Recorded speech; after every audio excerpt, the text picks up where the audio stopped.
Civilization is perhaps the most popular 4X strategy franchise in the industry. Thanks to the efforts of Sid Meier, Microprose and Fireaxis Games, the wider genre quickly rose to prominence and is now a huge fixture in PC gaming. With the recent release of Civ 7, it's a good time to look back at previous entries. Many would argue that the golden age of the series was Civ 4 in 2005 and Civ 5 in 2010.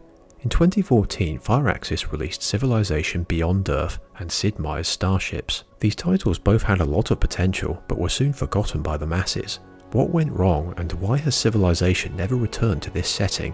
Nearly a decade after I last played both, I'm about to find out. To start, let's take a brief look at Sid Meier's Starships. Conceived as a spin-off with cross-play features, this simple turn-based strategy game goes for a more interstellar perspective. Beyond Earth would take place on ground level, while Starships represented humanity's exploration of other planets. After choosing a faction and customizing your fleets, you're let loose into a grid-based galaxy, with other rivals taking on the same objectives. When you choose a mission, the game swaps to a combat view, where you direct your ships around asteroids and take aim at your foes with torpedoes and other weaponry. You get some occasional interactions with diplomacy, and a mission or two that involves escorting friendlies instead of destroying the enemy, but you quickly realise the game's crippling flaw. It's too shallow. The combat stages quickly become repetitive, there are very few options to negotiate, and trade with others, and the level of customization beyond base stats is very weak. Starships is even more streamlined than Civilization Revolution, which I talked about a while back. The spin-off was also released on iOS devices, with that version receiving higher marks from critics at the time. By contrast, the community scores on Steam were much more mixed, with most players abandoning the game shortly after release. I count myself among them, and didn't pick it up again until making this video. When playing on PC, the hollow nature of Starships is magnified. Fireaxis should have taken some inspiration from Sid Meier's Pirates, and added more direct interactivity. Pirates featured boarding action, land assaults, and other mini-games to back up its core sailing. By comparison, Starships boils down to moving your units and flicking through a bunch of menus. Aside from online leaderboards, players weren't tided over for long, and the game is barely mentioned today. It remains a deeply mediocre title. Moving on to the main event, Civilization Beyond Earth was pitched as the spiritual successor to Sid Meier's Alpha Centauri, a real cult classic that took the franchise to the far future for the first time. It grew from a tantalizing promise at the end of every technology victory. What lies beyond when you reach a new galaxy? In most Civilization games, you'll finish a campaign by building a vast ship to reach the titular star system. Shortly after wrapping up DLC support for Civilization 5, Fireaxis released BE to a much lower fanfare. Right away, the game was at a disadvantage, having to live up to not one, but two beloved predecessors. Alpha Centauri was eventually released on GOG, and Civ 5 remains an immensely popular title to this day. Much of the community agrees it represents a near perfection of the franchise formula, which also extended to the Gods and Kings and Brave New World expansions. On a base level, BE does successfully deliver the just one more turn cycle. The satisfaction of watching your cities grow, producing new buildings and units while laying waste to the opposition is still on top form. The UI layout is also very intuitive for the most part, allowing you to quickly analyse your health, energy and resource levels. The affinity system is undoubtedly the game's best feature. It influences the direction of your campaign, while also giving access to a range of unique benefits. It's incredibly rewarding to see your units evolve and grow in power based on the route you choose. Harmony, purity, supremacy, or a combination of the three. On top of that, it eliminates the need to spend precious resources, smoothing out the more militaristic goals. In my supremacy playthrough, the base soldier evolved into disciple, and the gunboat became the arbiter, a very powerful naval unit. Each affinity is quite distinctive, with harmony focusing on becoming one with the planet, purity reaching back to planet Earth, and supremacy charting the course towards higher technological power. The technology tree and victory conditions have a lot of depth, with the former being absolutely essential. When playing at a standard game pace, you'll get at least 400 turns out of BE before you start approaching the endgame. The returning domination victory also takes a similar amount of time.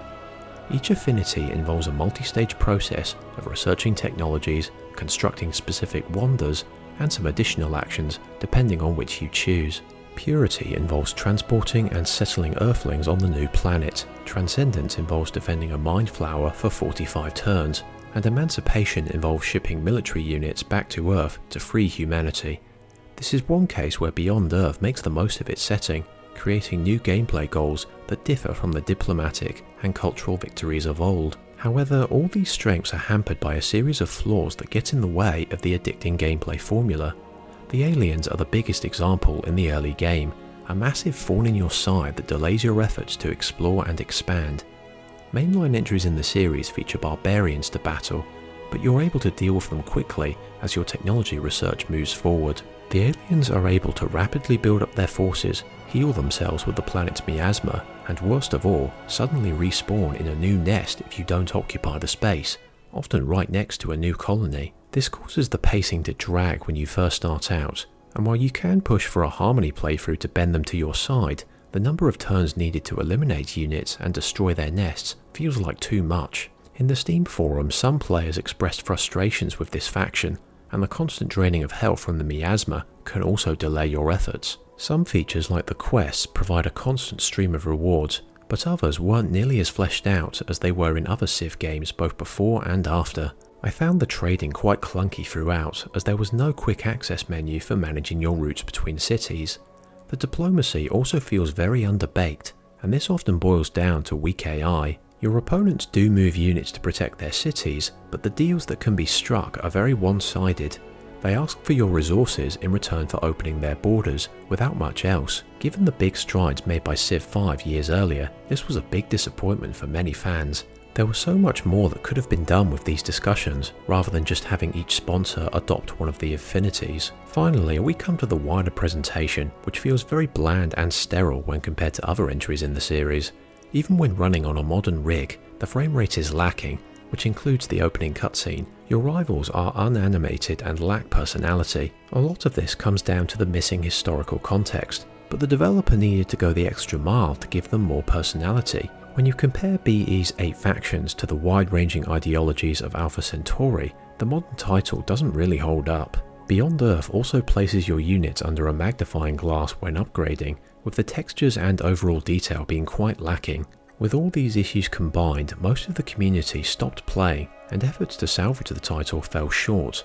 The developer did open the game up to mod support on the Steam Workshop, and also put together an expansion pack called Rising Tide, but at this point the player base had dwindled down. Those who were looking for a sci-fi strategy fix eventually found it in other games like Stellaris from Paradox Development Studio. Ironically enough, taking to the stars in Civilization appears to limit the overall scope and engagement. The series seems much better suited to real history, making mild tweaks to each major release while keeping the core formula strong. The huge timeline from the dawn of man all the way to the space age also features a metric ton of material to work with, allowing the developers to pour in the finer details. A futuristic setting requires everything to be built from scratch, which creates a more challenging development cycle, but also leaves the final product open to more scrutiny. Over a decade since it came out, Beyond Earth is a reasonably enjoyable game, but it falls well short of the franchise's pedigree, leaving the fanbase to return to other entries or wait for the next big sequel. Thanks for watching. Civilization Beyond Earth could have been a real classic, and it's unlikely that Fireaxis will return to futuristic scenarios for the series.